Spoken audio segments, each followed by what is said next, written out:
Yesu ashimwe. Yesu ashimwe kandi ndabaramukije mu izina rya Yesu Kristo. Reka tuduze ibiganza turamukanye tugize gutya. Imana yakoze duha kubona uyu munsi ngo tubemo, kandi iyo duhaye ibishaka ko tunezererwamo, binashobotse tukaronka n'igihe ibihe byo kumva ijambo Imana yotubwira. Mpagaze hano imbere yanyu, Imana yanteye iteka kuba ari jewe tuvugana ijambo ryayo. Nkaba mpagaze hano nitwa Nzeyimana Janvier, ndi umukristo wo muri Ishengero.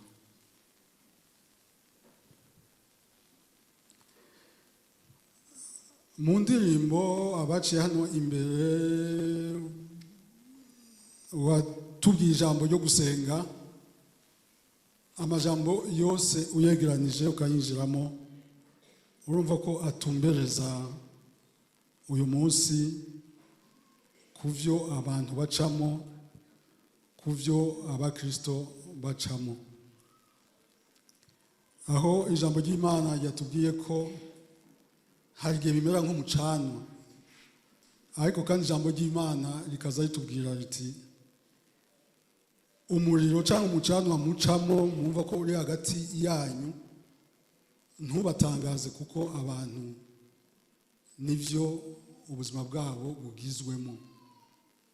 Ubuzima bw'abantu buhura n'ivyo nyene. Imana idufashe cyane.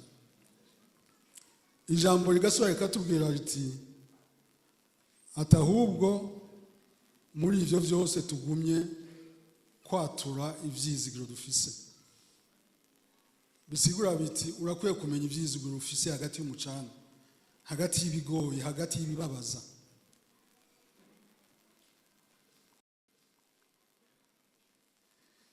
Abaririmbyi imigwi uko ari ibiri nayo nyene ntiyagiye kure, kuko yavuze ubutabazi bw'Imana mu vyo ducamo bitabuze. Yesu ashimwe cyane. N'amajambo meza cyane, ntari kure yayo rwose, kandi si rwose sinza kuba kure yayo, kuko Imana yampaye ijambo mvuga nti rimeze nk'umuti kuri ivyo byose. Rimeze nk'umuti kuri ivyo byose. Muri iki gihe hari ijambo rikoreshwa rwose mu bijanye n'ubuzima bwa minsi yose, rivuga kudaherayo.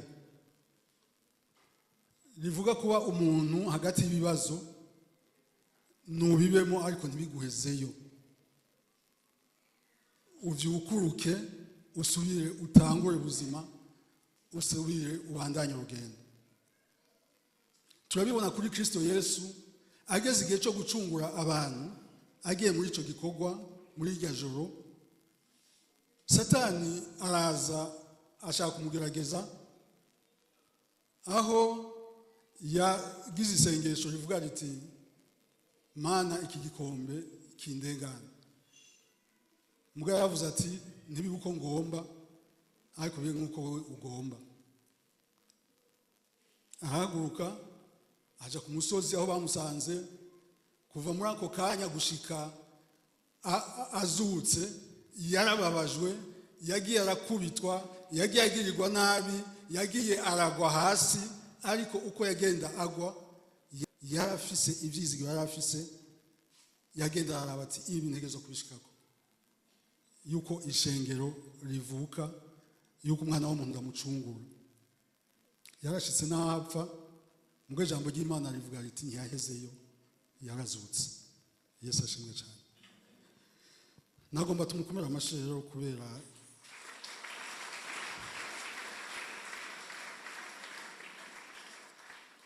kubera ivyo yakoze. Hagati rero y'ivyo turiko turacamo cyane cyane muri iki gihe mu gihugu cacu, simpava amenya no kubidonda. Umwe wese aherereye mu vyaherereyemo, mu bimubera nk'umucanwa, arafise ico yovuga. Mu ijambo ndakuzaniye uyu munsi, ndabwira nti hariho umuti. Yesu ashimwe cyane. Hariho umuti. Umuti Imana yambwiye ngo ndakubwire, n'umuti n'ijambo ry'Imana dusanga mu butumwa bwiza bwa Matayo igice cya 6. Ubutumwa bwiza bwa Matayo igice cya 6 ku murongo wa 33. Umurongo wa 33.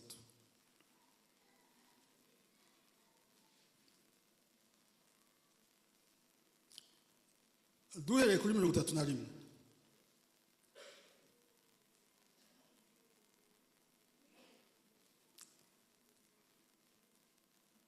Havuga ngo dusome 25 duce dusema kuri 31 n'amajambo yisubiramo. Havuga ngo nico gituma ndababarira ntimukiganyire amagara yanyu kuvyo muzorya canke kuvyo muzonywa canke umbiri wanyu kuvyo muzokwambara. Mbega amagara yanyu ntaruta ivyo kurya canke umubiri nturuta ivyambarwa. 31. Nuko ntimukiganyire ngo tuzorya iki canke tuzonywa iki canke tuzokwambara iki, kuko ivyo vyose abanyamahanga arivyo bitwararika, ariko so wo mwijuru arazi ko ivyo vyose mu bikena. 33. Ariko mubanze mwitwararike ubwami bw'Imana no kugoroka kwayo, niho ivyo vyose muzovyongerwa. Imana ishimwe cyane. Ngaho amajambo Imana duhaye uyu munsi hagati y'ibibazo tugira. Aha Yesu Yohana umubatizi amaze gushirwa mu ibohero, Yesu atangura kuvuga ubutumwa bwiza ati nimwihane ubwami bw'ijuru buri hafi. Ubutumwa bwiza Yesu yatanguye avuga n'ubwo ubwami bw'Imana buri hafi yanyu, ubwami bw'Imana bwabegereye. Yesu ashimwe cyane. Ubwami, iyo ariko aravuga ubwami, turumva kandi ni itegeko ko haba umwami, hakaba n'abasuku, hakaba n'amategeko, hakaba n'ivyizigiro byo muri ubwo bwami, hakaba n'abajejwe gutabara, hakaba n'abajejwe umwami atuma ahantu hariya. Ubwo turumvise kandi turanabibonye yuko ivyo ducamo bitugora, kuko niba hariho ibitugora gufungura, ivyo twitwararika tugahagarika umutima, kwambara, kwivuza, kugira amagara meza, kugira amahoro mu mutima, amahoro ku mbibe, amahoro mu mufuka, amahoro muri byose. Yesu abikoraniriza muri aya majambo, ahavuga ati kuvyitwararika ni uburenganzira bwanyu, kuko Imana yaduhaye umubiri kugira ngo muri iyi si ibishobora kuwutunga bibe ibivuye muri iyi si, bibe ivyo turondeye, bibe ibishobora kuduha umwitwarariko, kandi dushire ku mwete tubirondere kugira ngo, kuko Imana yahejeje kubiduha. Turibuka yuko irema umuntu, Imana yabanje gushiraho ibizomutunga, ariko kubera icyaha caje haciye haza kidovya, bica bituma umuntu kugira ngo abironke bizoba umwitwarariko. Iyo bibuze rero kiba ari kibazo. Yesu hano arabibona yuko bishika igihe bikabura, bikaba umwitwarariko, bigatera kwiganyira. Abarinzi bagira barabivuga, abantu bariganyira ubuzima ariko baracamo uyu munsi. Abantu bagenda biyumvira ati uyu munsi tubigenza gute. Imana dufashe cyane.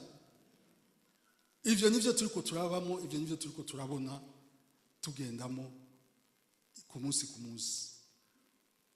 Mugabo Yesu Yohana amaze kuja mu ibohero atangiye kuvuga ubutumwa bwiza, avuze ati, atangiye kuvuga ati nimwihane ubwami buri hafi. Abantu ngira ntibanyarutse kumva no gutahura ico Yesu yarazanye kandi cyari kimuzanye. Yaraje kwerekana ubwami bw'Imana ko hamwe nawe ahashitse mu bantu buriko buragendagenda aho turi aharabana, kuko hari n'ivyavyerekanye. Yesu amaze kuvuga ayo majambo, ijambo ry'Imana riravuga ngo maze agenda ava i Galilaya aje i Kaperinaumu, atangura gukiza ingwara, atangura gukiza abagwaye amadayimoni, atangura gukiza abafise intandaro, atangura gukiza ingwara zitandukanye, akiza n'ibimuga. Yesu ashimwe cyane. Ubwami bw'Imana aho bushitse, Yesu atangura kuvyerekana ati kuva uyu munsi. Ugiye gusoma urabona ko imbere yiwe ibyo bintu ntivyaba, ibyo bintu ntivyaba. Muri ubuzima bwa misi yose rero, kugira ngo umuntu akubwira ati guhagarika umutima kwawe kw'ivyo uza kurya, guhagarika umutima kwawe ko amakaye y'abana ukuntu bizogenda, guhagarika umutima wawe kuri iki na kiriya na kiriya, guhagarika umutima kuri mariage wifuza kuzoronka, guhagarika umutima kuri bijya byose wifuza kuzobona by'umubiri, guhagarika umutima kuri bijya wituma imihezagiro. Yesu avuga ati ibyo byose ni byiza, mugakuri ati ntuhagarike umutima. Yesu ashimwe cyane. Avuga ati ntuhagarike umutima. Niwo muti w'ibibazo byose twagiye turumva ducamo, umucano ducamo. Yesu avuga ati ntuhagarike umutima. Kandi muri iyi si nta muntu ariho ashobora kukubwira ijambo nk'iryo, kukubwira ati ngo ndakwereka ibyo witwararika bitari ukuronderera ubuzima bwawe bwa misi yose, ngo ndakwereka ibyo ukora bitari ukuja gukora ibyo umubiri ugusaba. Mu isi nta uriho, Kristo Yesu wenyine niwe yavuze aya majambo, ahaca avuga ati ivyo ukitwarika ivy'ubwami bw'ijuru, ubwami bw'Imana, ivyo bindi uravyongerwa. Hari ubwami butanga amasezerano ashitse kumbura gwe no gutahura, mugabo kandi hari ubwami n'ubwami. Yesu ariko aravuga ivy'ubwami, aho twumvise ijambo ritubwira ngo tugumye kwatura ivyizigiro dufise. Yesu aravuga ubwami butegerezwa, mu bwami bwategerezwa guca ku isi kandi butegerezwa guca ngaha mu isi. Aje aserura ubwami bwimije kuzoza, kuko muri iyi si hari ubwami butanu butegerezwa kuhaba, bune bwaramaze kuhaba, ubwa gatanu turindiriye ko buzoshika, ariko ubwami bw'amaho bwa Kristo Yesu. Nibyo vyizigiro dufise.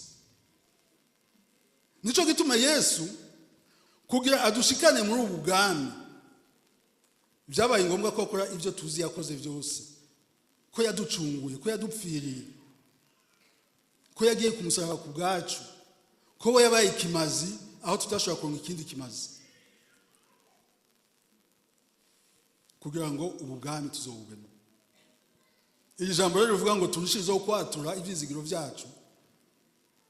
Reka ndakubwire ni ibi nivyo vyizigiro vya mbere mu buzima bwawe utegereza kureka bikagenda bigutumbereza ubuzima. Iyo uri kuraja aho ugomba gushika, mugaha ruhande y'ivyo no mu buzima bwa misi yose tubamo, hari ubwami bubiri bukorera ngaha mu isi, ubwami bwa Satani n'ubwami bw'Imana. Uyu munsi nagomba ndakubwire ni mu byo ucamo, mu byo ubamo, hari inzira z'inyishu zibiri abantu bacamo kandi bahitamo. Hari abarondera inyishu mu bwami bwa Satani, hari n'abarondera inyishu mu bwami bw'Imana. Ubwami bw'Imana nabwo umwami Yesu akaba ari umwami ari muri bwo aganza, ukuganza kuye kwamaho ibihe bidashira. Yesu ashimwe cyane. Niho mwumvise, nico gituma mwumvise ivyizigiro mbagiye bararirimba yuko hariho inyishu ku mwami Yesu. Nagomba rero ndakubwire kuri uyu munsi, nivyo ucamo ibikubabaza canke umucanwa ucamo, rondera ubwami, rondera umwami, utabaza iminsi yose akaza kugwana intambara urimo, kuko we ntuzishoboza. Umwami Yesu rero yaraje atanga no kuvyerekana aho yaciye ingwara zagiye zirakira.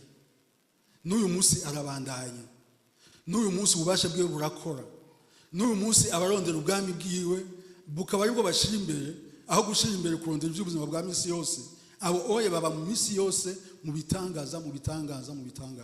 Abo baba mu butabazi bwa misi yose kuko bafise umwami bahamagara. Nagomba mvuge uyu munsi ni wewe nanje duhitemo cyane twimenyereze kurondera ubwami bw'Imana ko tububamo, umwami Yesu ari umwami wabwo, ko tubana nawe, ko dushobora kumuhamagara akatwumva, ko dushobora kugira ibitero tutarenze no kumuhamagara, umucana tucamo, umuriro ducamo, umwami w'ubwami turimo abibona akavuga ati ndahagurutse, utarenze no gusenga. Burya ibintu byinshi tubibamo neza tutarenze no gusenga kuko turi mu bwami bw'Imana. Imana irayibona maze igahagurutswa n'ivyo turi kuturacamo. Imana irabibona. Reka rero mvuge ni bibe ibidutumbereza ubuzima bwacu bwa misi yose, kwitwarira ku bwami bw'Imana no kuguruka kwayo. Aya majambo uko arabiri arerekana ubuntu bw'Imana n'urukundo rwayo. Abarivyi bararivye bati Imana igomba imitima imenetse. Abantu bari mu bwami bw'Imana bategerezwa kugira imitima imenetse. Imitima imenetse ni imitima yitahura yuko kubwabo nyene uwo mutima uwo muntu ntaco arico imbere y'Imana, ntaco arico kuvy'ubuzima tubamo, kuvy'ubuzima ducamo, keretse ufise umwami akwitwararika yitwararika iby'ubuzima bwawe. Nawe ni Kristo Yesu. Nico gituma Yesu ashobora kuvuga aya majambo ati mwitwararike iby'ubwami, nuvuga mwitwararike kuba mu bwami mbere y'umwami. Paulo amaze kumenya aya majambo aravuga ati abari mu bwami barondera kumenya uwo mwami n'ukuntu akora. Ayo majambo tuyasoma Mucete Paulo yandikiye abi Filipi mu gice cya 3 aho avuga ati kubera umwami, kubera ubwami nico gituma ibintu byose byari inyungu kuri jewe nabihevye. Yesu ashimwe cyane. Hari ibyo dutegerezwa guheba. Dutegerezwa guheba kwigwanira. Ufise umwami niyigwanira. Yesu ashimwe. Muri Amerika je burangiye kuba ndi Murundi kandi nkaba ndi mu Burundi uyu munsi. Muri Amerika hari abarundi bari ku rutonde bavuga ngo Amerika ishaka kuzobasubiza mu Burundi, mu gihugu cyabo. Nibaza ko abantu batabiryohererewe, mugabo kandi mvuga ntibagira ibibakwe. Mugabo ibyo byose bibaye kubera iki? Kuko batari mu bwami bwabo. Je ndi nga mu Burundi ndatembera hose ngavuga ni nta kiza kunkora, ko ndafise umwami w'Uburundi, ndafise ubuganza Burundi, umutekano wanje arawucungera. Birenze ko rero nube mu bwami bw'Imana, heba byose. Paulo avuga ati nahevye byose kubwo kumenya Kristo Yesu, kubwo kumenya umwami Yesu. Kandi uyu munsi niba hariho kumenya Kristo Yesu, niba hariho kumenya ubwo bwami ingene butunganije, ingene bukora, bene data nandi dushobora guca nukumva ijambo ry'Imana ritwerekeza rikadutumbereza kugira imitima imenetse, ridutumbereza gukunda Imana n'imitima yacu yose. Kuko muri ubu bwami ijambo ry'Imana niko rivuga, tumaze kuba muri ivyo ngo Imana izorekura imvura y'agatasi n'imenshi kugira ngo indimiro zacu zishobore kwimbuka, ivyo dukora vyimbuke. Mugabo uyu munsi ishengero rafise programme yo kumenyekanisha ubwo bwami, kandi iminsi mike ya muntu, iminsi indwi, iminsi 2, ku munsi wa gatanu no ku munsi w'Imana. Ariko ku munsi w'Imana haboneka kimwe cya kane cy'ishengero, kimwe cya kane cy'ishengero. None ubwami uriko bwitwararika gute? Ubwami uriko urarondera kumenya ibyabwo gute? Ibyo ubwami ubimenyera hehe, ubirondera hehe? Ko atahandi wobironka uretse mu ishengero urimo. Kandi ko bimaze kwanka yuko ubirondera mu ishengero urimo, ndemeza yuko mu yandi mashengero utajayo. Kuko hari n'andi mashengero wojamo ukavyumva iby'ubwami, muga ndemeza yuko utajayo. Kuwa gatanu muri hehe? Saa 11:15 akazi tuba twagahejeje abagikora. Amafaranga ya nyuma abadandaza ngira baba bayaronse abakiriya ba nyuma, kuko amasoko ngira saa 11 nka kotibi bayugaye, siko none aha naho ababugaye ngira size. Turi hehe turondera ubwami bw'Imana? Kurondera ubwami no kurondera umutabazi, umwami aganza afite ububasha ku kintu cyaco cyose, kugira mu buzima bwacu ashobore guseruka igihe cyose dukeneye kumubona aseruka. Igihe cyose dukeneye kumubona mu buzima bwacu, umwami arakeneye kubona natwe turondera kumenya ibyiwe. Paulo avuga ati ngira n'ubu sindamumenya, ndacyasiganwa niruka kuzoshika ku mpera y'umuhamagaro ari wo kwinjira muri ubwo bwami. Avuga yuko tuzokwinjira muri ubwo bwami tukirondera kumumenya, ariko dukore kumumenya. Simba mvuga no amajambo ndenze aya, mugabo ikibazo kiriho niki, kandi mvuga ntirondere inyishu, ntikindaba nikirabishengero, kikuraba we wenyene. Ubwami bw'Imana, umwami Yesu, umwami w'ubwo bwami umwitwararika gute? Abaririmbyi ni kibazo mvuga ndi tukwiye kwiyumvira ko, tukibaza tugatanga kwigisha. Mbega wiyumvira, urabona Yesu ubwami bw'ijuru bushobora kunyiganyizwa n'ibyo uri kuracamo. Urabona ubwami bwa Kristo Yesu, ubwami bw'Imana bushobora guhagurutswa no gukanguka buti naka hari ibyo tubona akeneye mu butabazi.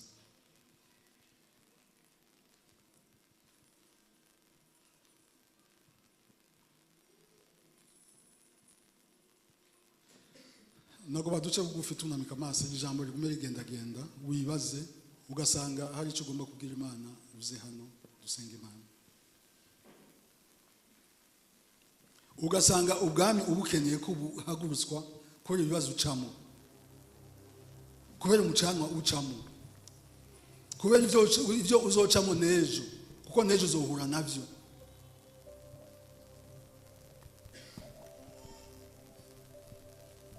Kuko ubuzima bwacu ntibwigize.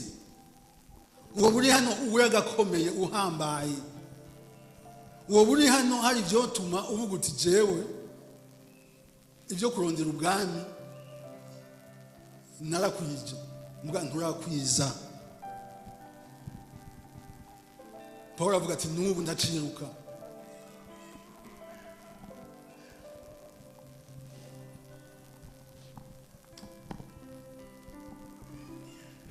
Ukaba ari cyo bwira Imana, utere intambwe uhaguruke.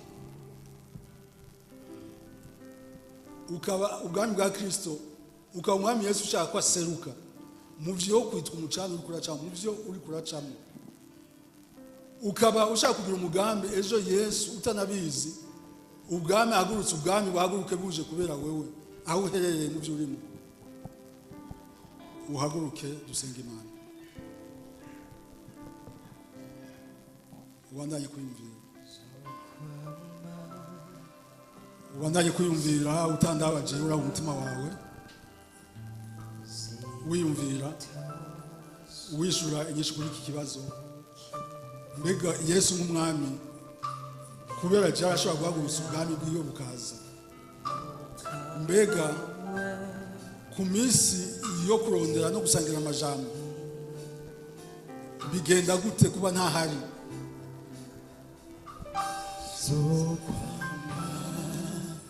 uhaguruke aho uherereye usenga Imana.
Kadusabira abahagurutse batera intambwe, abahagurutse batera intambwe bashikana imbere dusenga Imana. Abahagurutse dutera intambwe, mutera intambwe, mushikana imbere dusenga Imana. Ikibazo ni kimwe, mbega ubwami bwa Kristo, ubwami bw'Imana burashobora guhaguruka kubera wewe? Ndagomba gusabe aho wicaye uvyaguruke dusenge. Nsabe abakozi b'Imana bazakikuze iyi mitima iri hano imbere.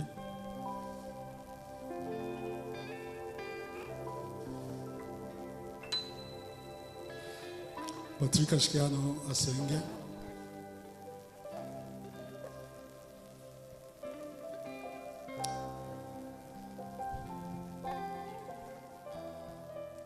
Usengere shengero.